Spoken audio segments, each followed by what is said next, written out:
What's up everybody and welcome back to MetalmanX Builds. Today we're taking a look at the Monument from Nilson Works.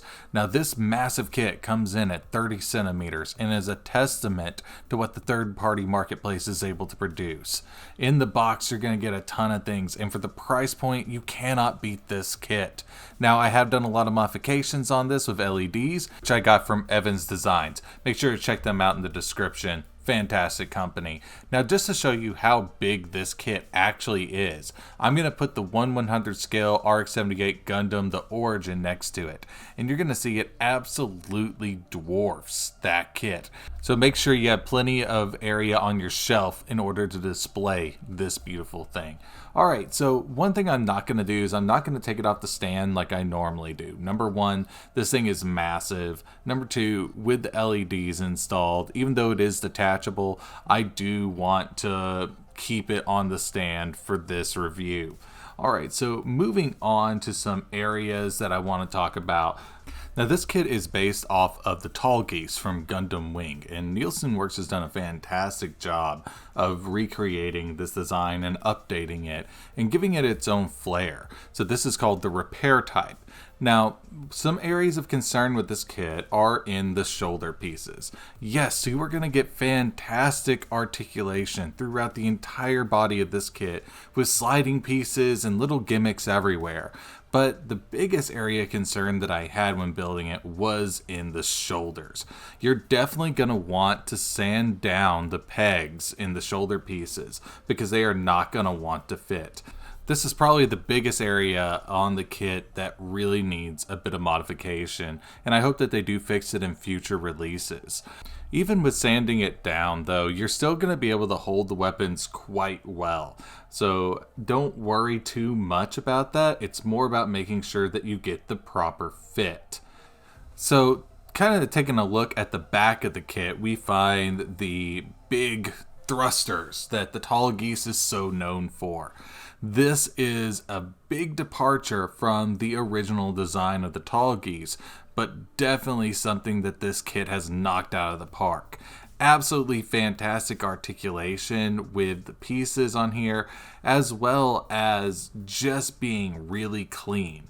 Now there were some areas that were a bit tight in here, but that's kind of to be expected when you have so much weight on the back of this. Now, if you do want to display it without the backpack, you most definitely can. There are pieces in the kit to cover up those connection points.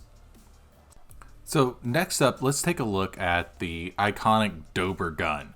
This thing is, again, just like this kit, massive. 36 centimeters when fully extended, and I have to say I really love the design of this because it's not static. You can actually turn and rotate different pieces in the gun in order to fit it into the hand properly and get different poses.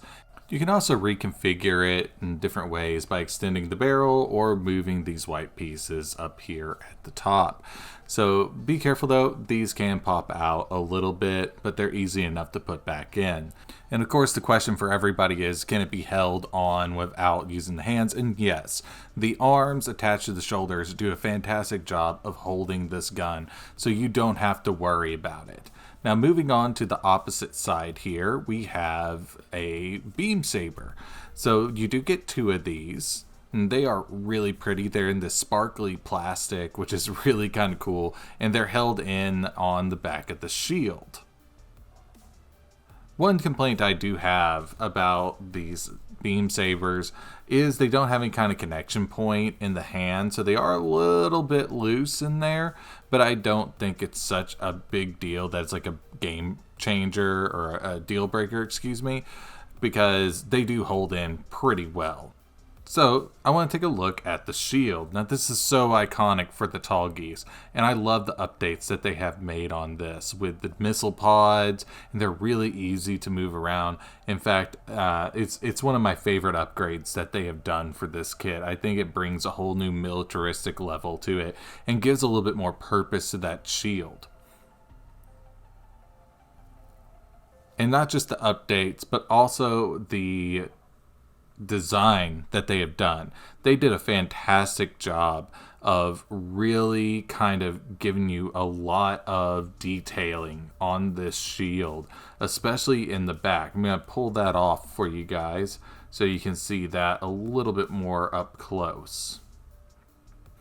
And just look at this design. And I love it because, you know, on the other Tallgeese shields, a lot of times it's only 3-4 pieces that really make up the whole bulk of it. And they took that and created a beautiful shield. You can even use it as a weapon using the handle. At least it shows that in some promotional images. But, I mean, absolutely fantastic job on this section. We have some more articulation in the hip here. We have a sliding gimmick to hide those little yellow vents.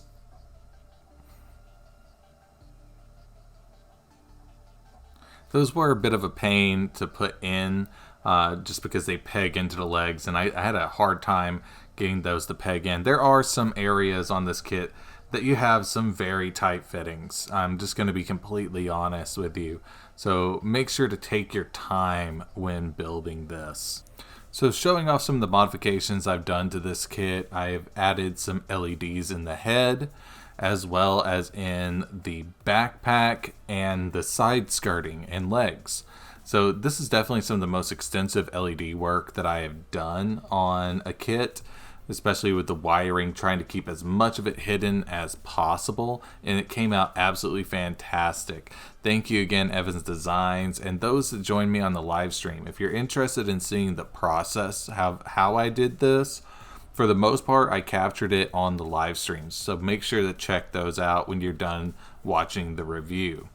I actually, as you saw in the intro, created buttons in the base of the kit to be used. So everything's contained all in one. Alright, so I guess let's move on to my final score. Now this is based off of the base kit, not with LEDs or anything like that. I'm definitely going to give this an A. I think this is probably one of the kits of the year that if you are not picking this up, you are going to kick yourself later on. It was an absolute joy to build. Yes, there were some areas that were tight and had a little bit of issue with, but for the most part, this was a fantastic build, and I cannot urge you enough to go out and pick it up. So that's going to do it for the review, and thank you guys again for sticking with me, and we'll see you next time here on MetalmanX Builds.